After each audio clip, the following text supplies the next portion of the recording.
Intro করি না, কিন্তু আমি এখন ঝুলছি একটা গুহার 100 ফুট নিচে, যেটা মাটির নিচে 5 কিলোমিটার জুড়ে বিস্তৃত আছে। আর আমরা এটা পছন্দ করি বা না করি, যখনই আমি আর আমার বন্ধুরা মাটি টাচ করলাম, আমরা অফিসিয়ালি এখানে আগামী 7টা দিন কাটাতে চলেছি। বাবারে, এটা আমার জীবনে করা সব থেকে ভয়ঙ্কর জিনিস। প্রথমত, আমাদের এখন এখান থেকে অনেকটা দূরে যেতে হবে। কেন? যদি ঝড় বৃষ্টি হয় তাহলে এই পুরো জায়গাটা জলে ভরে যেতে পারে, আর সমুদ্রের মতো ঢেউ এসে সবাইকে ভাসিয়ে নিয়ে যেতে পারে। সেই জন্য আমাদের আরো ভিতরে যেতে হবে একটা বেস ক্যাম্প বানানোর জন্য। ভাই এটা পুরো পাগলাম। এটা একটা অন্য জগৎ মনে হচ্ছে। এই কেভ এন্ট্রান্সটা হয়তো দেখতে সুন্দর, কিন্তু দেখে যা মনে হচ্ছে আসলে তা নয়। আর আমরা হয়তো জানি না যে আগামী 7টা দিন আমাদের জীবনের সব থেকে কঠিন সময় হতে চলেছে। সব থেকে বাজে ডিসিশন।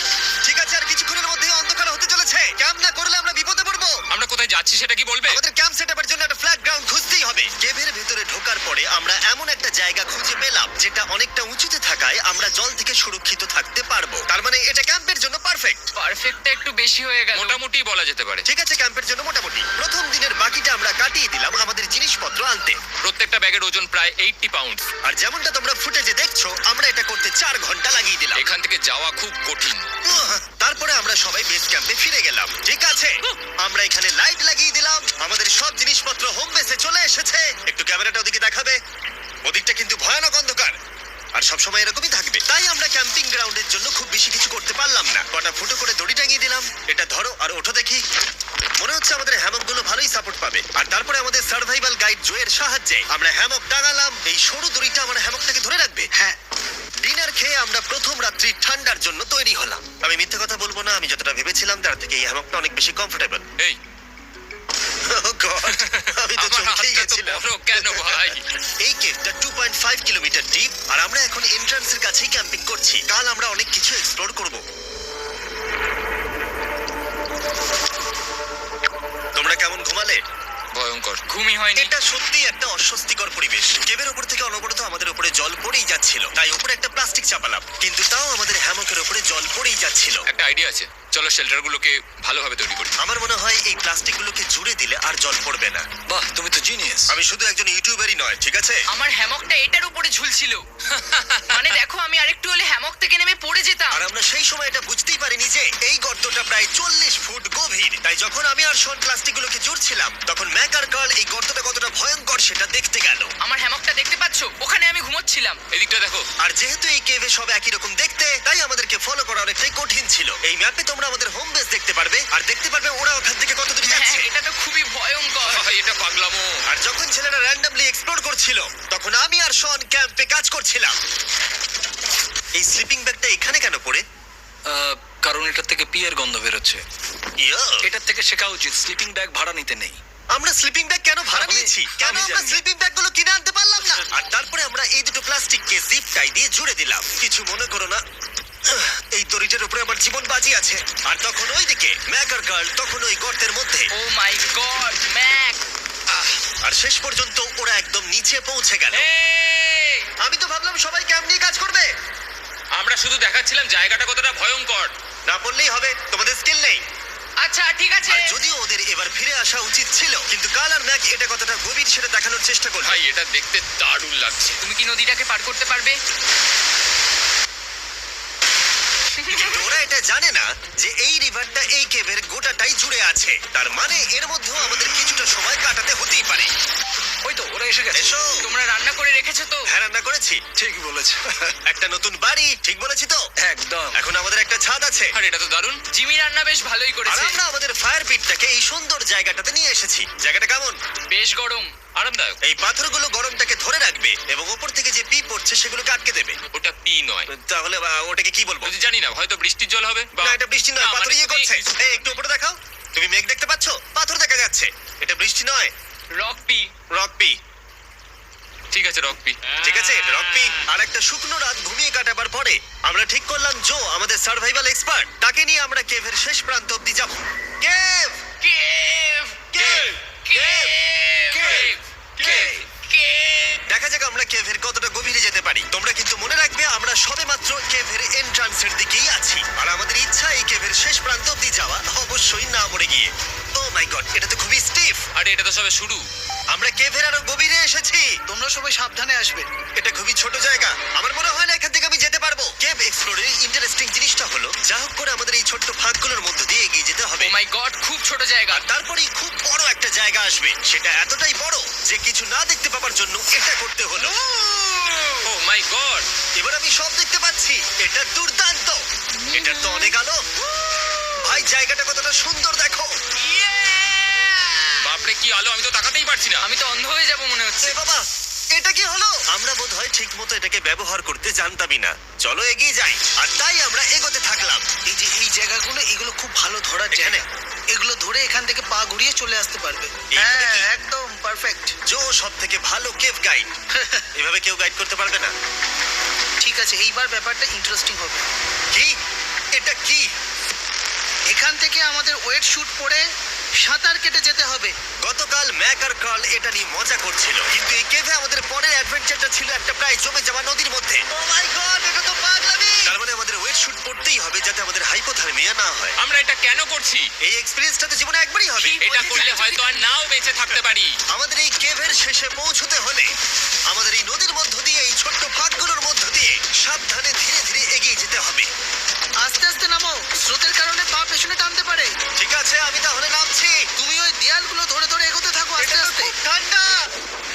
তুমি পারবে জিমি। জানি না এখানে ঢুকতে পারবো কিনা। জিমি, এবার তুমি জল থেকে উঠে দাঁড়িয়ে পড়ো। এটা সত্যি একটা পাগলামি। এখানে কি ঠান্ডা! যখন তোমরা খুব ঠান্ডা জলের মধ্যে থাকবে তখন একটা পাথরকে ধরে এগিয়ে চলা খুব কঠিন হবে। ও মাই গড, এটা সত্যি পাগলামি। ম্যাক, কার, চলে এসো। আমার ভয় লাগছে চলো চলো, পারবে। এগোতে থাকো, পেছন দিকে তাকিও না।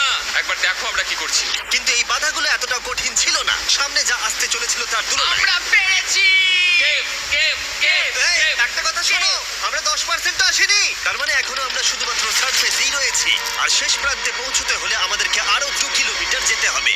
যেরকম তোমরা দেখতে পাচ্ছ এখানে 24/7 বৃষ্টি হয়, তাই আমি একটা আড্ডা মারার জায়গা তৈরি করেছি যেখানে আমরা কেউ ভিজবো না।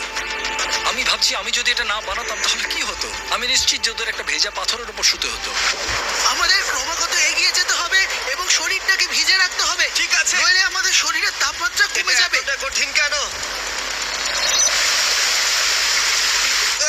সব থেকে বাজে ব্যাপার হলো আমরা যতটাই দিকে এগোবো ততটাই আমাদের পিছন দিকে ক্যাম্পে ফিরতে হবে। আমাদের পরের বাধাটা হয়তো জলের মধ্যে নয়, কিন্তু তার মানে এটা নয় যে সেটা সহজ হবে। আরে এটা কি মাকড়সার জাল? কিন্তু আমি মাকড়সা দেখতে পাচ্ছি না। তার মানে ওটা আমাদের উপরে আছে। আরে তোমার গায়ে, তোমার গায়ে। আমার বন্ধুরা বলতে বাজে, এই গেমটা মিস্টার বিস ভিডিওর মতো, যত এগোবে ততই কঠিন হবে। সত্যি কথা বলতে যদি আমাদের সাথে জো না থাকতো আমরা মরেই যেতাম। আর 3 ঘন্টা পরে জো আমাদের জন্য একটা বাজে খবর নিয়ে এলো। জল অনেকটা বেড়ে গেছে আর আমরা অনেকটা সময় লাগিয়ে ফেলেছি, তাই আজকে আমাদের আবার ক্যাম্পে ফিরে যেতে হবে। আমি মানবো না। তুমি সেফটি এক্সপার্টের কথা অমান্য করতে পারো না। আমি এটা মানবো না। সত্যি কথা বলতে আমাদেরকে ফিরতেই হতো, কারণ এর আগে আমরা শুট করতে অনেকটাই সময় নষ্ট করে দিয়েছি, তারপর ফ্লেয়ার নিয়ে খেলেছি, তাই আমরা ফিরে যাচ্ছি আর এই মিশনটা আমরা পরের দিন আবার শুরু করব। শন, আমরা এসে গেছি। আরে তুমি এখানে কি করছিলে? এখন তোমরা কেউ ভিজবে না। আমি তো জানতামই না এই লাইটগুলো আমরা এনেছি। এগুলো দারুণ লাগছে তাই না? দুঃখের বিষয় আজকে আমরা মাত্র 20% এগোতে পেরেছি, কিন্তু বিশ্বাস করো আমরা শেষ পর্যন্ত অবশ্যই যাব আগামী কয়েকদিনের মধ্যেই। আমার মনে হয় কোনোদিনই হবে না আমি তো বললাম। আমরা ডে 4টা রেস্ট নেব আর ডে 5-এ চেষ্টা করব এই কেভের শেষ অবধি যাবার। দেখা যাক কি হয়। ডে 3-তে মজা হলো, কালকে আবার দেখা হচ্ছে। আর কেভের ভিতরে 3টে খুব বাজে রাত কাটাবার পরে পরের দিন সকালে আমাদের মাথায় শুধু একটাই কথা আসছিল, আমার একটা হট শাওয়ার চাই, তবে আমি এখন একটু শান্তি পাবো। ও এখন শাওয়ার পেলে কিন্তু দারুণ হয়। আমি চান করিনি প্রায় 3-4 দিন হয়ে গেল। তোমরা নিশ্চয়ই জানো কেভের মধ্যে শাওয়ার করা সম্ভব নয়। আমাদের অনেকটা পথ হেঁটে সাবধানে আগের রিভার বেডের কাছে পৌঁছতে হলো। ও মাই গড! আমি আমার ব্রেনকে ফিল করতে পারছি। আমি এভাবে ব্রেনকে ফিল আমার করিনি। কপালটা জমে গেল পুরো চলো ড্রোন দিয়ে মাথার চুলগুলো শুকিয়ে নি। এদিকে এসো ড্রোন। ও দাঁড়াও দাঁড়াও দাঁড়াও, এটা কিন্তু কাজ করছে। হ্যাঁ, দারুণ কাজ করছে। ড্রোন থাকতে হেয়ার ড্রায়ারের কি দরকার? আর চুল শুকানোর পর আমরা জোয়ের সাথে জার্নির প্ল্যান করতে বসলাম। এটা কি জো? এটাই কেভের ম্যাপ। আগেরবার আমাদের থামতে হয়েছিল কারণ জল খুব জোরে বইছিল। এখন বৃষ্টি কম হচ্ছে, তাই কালকে আমরা নিশ্চয়ই এই কেভের শেষে পৌঁছে যাব। এটা ভয়ঙ্কর হতে চলেছে। প্রথমে আমাদের কালকে যেখান দিয়ে গেলাম সেখান দিয়ে আগে যেতে হবে। জলের মধ্যে ঝাঁপ দিতে হবে এবং পাথর দেখে হাঁটতে হবে। এগুলো সবকটা আমরা যদি পার করতে পারি তাহলে আমরা গ্লো ওয়ার্ম চেম্বারে পৌঁছে যাব। কেমন দেখতে তুমি সেটা বলো না, আমি তোমাদেরকে সারপ্রাইজ দিতে চাই। আমার মনে হয় আমরা পারবো। ওইসব বাদ দাও, আমরা ঠিক কালকে পৌঁছে যাব। কালকের প্ল্যান আমরা চক আউট করে নিয়েছি। আমরা রেস্ট করছি আর ফেস্টিভ্যাল স্মোর্টস খাচ্ছি আমাদের এনার্জি রিগেন করতে। সবাইকে চিয়ার্স। জো এই প্রথমবার ফেস্টিভ্যাল স্পোর্টস দারুণ। খাচ্ছে। জো সত্যি কথা বলবে। এটা দারুণ, তাহলে ভালো লাগলো। এটা দারুণ লেগেছে। আমরা এই চকলেটটা আগে কেন বের করিনি? এটা এমনি চকলেটের থেকে 10 গুণ ভালো খেতে। সত্যি কথা বলতে তোমরা যদি ফেস্টিভ্যালের সাথে স্মোর্টস ট্রাই না করে থাকো তাহলে তোমরা মিস করছো। কালকে আমরা পুরো কেভটা এক্সপ্লোর করব, দেখা হচ্ছে। তাই আমরা ভালো করে ঘুমানোর চেষ্টা করলাম আর কালকের প্রিপারেশন নিলাম কেভের শেষে যাওয়ার জন্য। আমরা আমাদের জীবনের সবথেকে ডেঞ্জারাস জার্নি করতে চলেছি। ডে 3 এর অভিজ্ঞতা মাথায় রেখে আমরা কম শুট করেছি যাতে আমরা সামনের দিকে তাড়াতাড়ি এগোতে পারি। উহ, জলটা খুব ঠান্ডা। হ্যাঁ, আগের দিনের মতোই। খুব ভালো, এই তো। আর যাতে আমরা সবাই বেঁচে ফিরতে পারি তাই জো ছাড়াও আরেকজন সার্ভাইভাল এক্সপার্টকে আমরা নিয়ে এসেছিলাম। এখানে আমরা ডে 3 তে আটকে গেছিলাম। এখন আমরা কি করব? এবারে আমরা অনেক তাড়াতাড়ি এসেছি। আমাদের পিছনে ঘন অন্ধকার, কোথায় যাব? এই রাস্তাটা অনেক সরু এবং হ্যাঁ। স্রোত প্রচুর বেশি, তাই আমরা দেয়ালগুলো ধরে ধরে আস্তে আস্তে এগোবো। এই যে এইভাবে। Oh হ্যাঁ, God! এই রকটায় জাম্প করো। কয়েকটা ভালো পাথর আছে যেগুলোকে তুমি ধরে এগোতে পারবে। আরে এখানটা তো অনেক অন্ধকার। আমি আর পা পাচ্ছি না, আমি এখন মাটিতে আর পাই পাচ্ছি না। যেহেতু আমরা মাটিতে পা পাচ্ছিলাম না, তার মানে যদি আমরা পাথর ছেড়ে দিই তাহলে এই জলের স্রোত আমাদেরকে ভাসিয়ে নিয়ে যেতে পারে। জো, আমরা কি করব? আমি এটা ধরে এসেছি, তুমি এটা ঠিক আছে, ধরো। আমি তো দেখতেও পাচ্ছি না কোথায় যাচ্ছি। জো, স্রোত আমাকে ভাসিয়ে নিয়ে চলে যাচ্ছে। আমি তুমি করবো কি করে? পারবে, পারবে। শুধু মুখটা এখান থেকে ঢুকিয়ে দাও, আমি হেল্প করছি। এখানে আমি ঢুকবো? হ্যাঁ, এই গর্তের মধ্যে। এই তো, খুব ভালো। এটা আমার জীবনের সবথেকে বিপজ্জনক অ্যাডভেঞ্চার। আমরা এখন কেভের অনেক গভীরে চলে এসেছি আর এবার আমাদের সামনে প্রথম বড় বাধা। এখানে জলের একটা ঘূর্ণাবর্ত আছে, যদি তুমি এর মধ্যে পড়ে যাও তাহলে তোমাকে একদম নিচে নিয়ে চলে যাবে। মানে আমরা পড়ে গেলে মরে যেতে পারি। হ্যাঁ, মানে আমরা মৃত্যুর সাথে খেলা করছি। এটা এতটা বিপজ্জনক হতে পারে আমি সত্যিই ভাবিনি। খুব ভালো। এই তো। তাহলে কি আমার পা এখানে হ্যাঁ, রাখবো? রাখো রাখো। ঠিক আছে, এই তো আমি পেরেছি।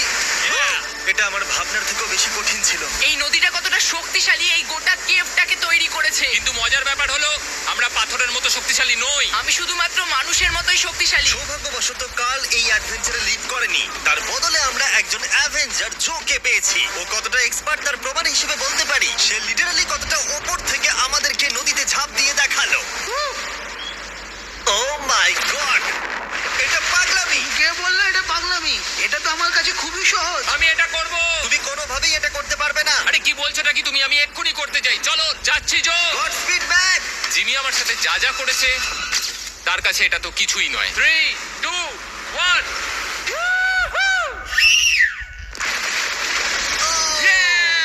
তুমি করবে? না, আমরা না এগুলো শেষ পর্যন্ত যেতে পারবো না। ও মাই গড, আমাদের নিচের দিকে যেতে হবে। আমরা সবসময় স্রোতের উল্টো দিকে কেন যাই? এখন শুধু আমি ভেসে ভেসেই যেতে পারবো, আর কিছু না। এই জলের তলায় অনেক ধারালো পাথর আছে, তোমরা সেগুলোকে দেখতে পাবে না, তাই সাবধানে পা ফেলবে। ও মাই গড, আবার এটা গভীর আরে হচ্ছে। আমার পা তো কিছুর উপরে রাখতে হবে। ছোট পাথরগুলোই একমাত্র বাধা ছিল না, মনে হচ্ছে আমাদের প্রতিটা পদক্ষেপে। ও, ভাই আমি কিচ্ছু দেখতে পাচ্ছি না। এটা খুব ভয়ঙ্কর। কেভটা আরো অন্ধকার হয়ে আসছিল এবং আরো সরু। আর তখন আমরা জানতাম না যে আমরা ফিনিশ লাইন অব্দি পৌঁছতে পারবো কিনা।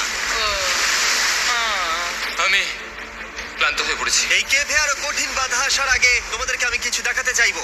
জো, তোমার ব্যাগটা দাও। Thank you. তুমি জানো এর মধ্যে কি আছে?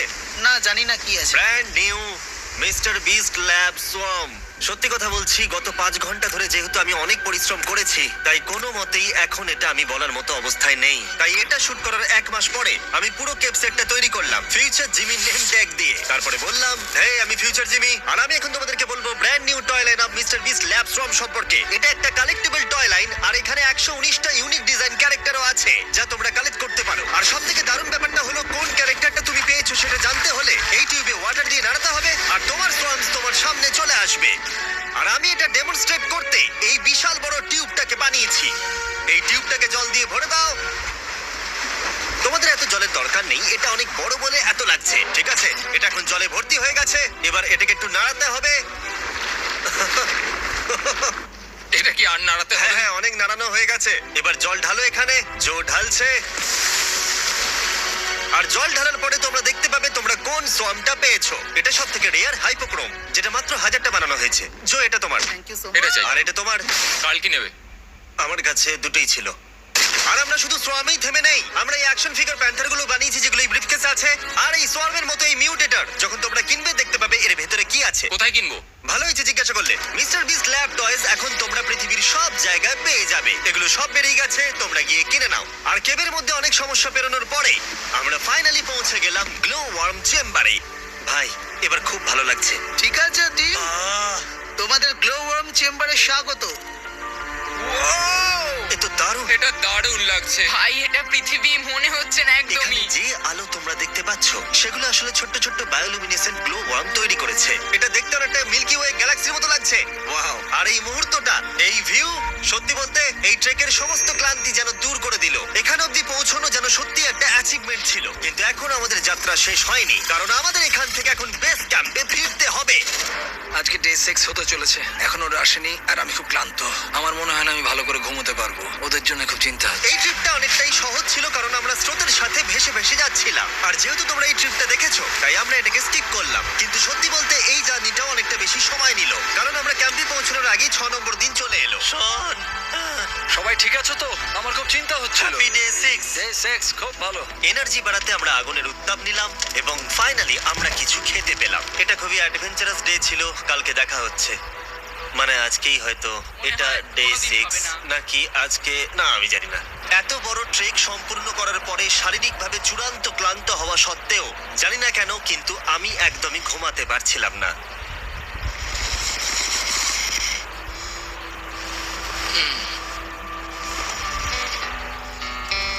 আমি 7 দিন সলিটারি কনফাইনমেন্টে কাটিয়েছি, কবরে কাটিয়েছি, 7 দিন রাফটে থেকেছি। কিন্তু সত্যি কথা বলতে এটা সবার থেকে বেশি কঠিন ছিল, কারণ সব সময় ভিজে, ঠান্ডা, প্রত্যেক মুহূর্তেই পাথরগুলো শরীরে ব্যথা দিচ্ছে। বেশিরভাগ সময়টাই এই কেভটা দুঃস্বপ্নের মতো ছিল। কিন্তু তোমার আর আমার মধ্যে জিমি! গার্ড, আমাকে দেখতে পাচ্ছো? এটা পৃথিবীর সবথেকে উজ্জ্বল টর্চ। মজার মুহূর্ত অনেক ছিল। মাটির নিচে 300 ফুট গভীরে অভিযান চালানো থেকে আমাদের সবাই মিলে হ্যামক নিয়ে হাসাহাসি করা সবকিছুই অভিযানের অংশ ছিল। যেহেতু আমাদের সঙ্গ দারুণ, চলো তিমির মতো আওয়াজ করো। তাই এই ভিজে, ঠান্ডা, পাথুরে অদ্ভুত কেভের ট্রিপটা বদলে গেল আমাদের জীবনের সব থেকে সুন্দর মুহূর্তে।